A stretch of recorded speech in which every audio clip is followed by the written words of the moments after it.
and thank you for joining us for the Small Business Connections educational video series. Today, we're with Marcia McLeod from M3 Consulting to talk about delegation. So Marcia, what do relationships have to do with delegation?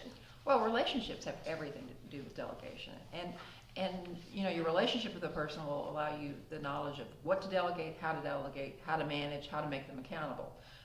The challenge is, especially for small business owners, there may be some people that you bring with you, that you hire personally because you know them. So that makes delegation much more easy for you.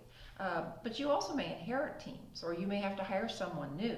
And when you do that, it takes some time to build those relationships. But that's truly key, is to understand their strengths, their weaknesses, what they are good at, what they're not so good at, what they need reminding of, and how you manage them. But each individual is very different.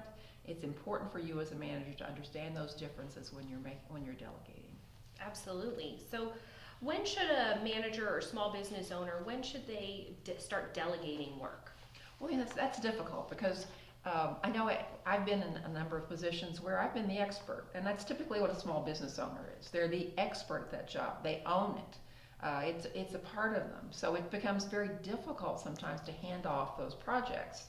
However, if you're bothering to recruit, hire, train people, part of the reason that you're the manager and the reason that you are investing in those people is to delegate. Exactly. So how should one follow up on delegation as when you're delegating responsibility or something? How should and when should you follow up on that? Well, first of all, you must. And sometimes it's very difficult for managers to learn. But it again depends on the relationship you have with someone.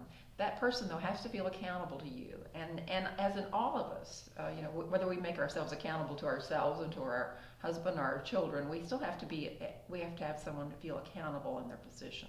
So it may make a difference on the individual. You want that person to feel trusted. You want that person to feel they can be creative, that you're not dictating to them exactly how to do something.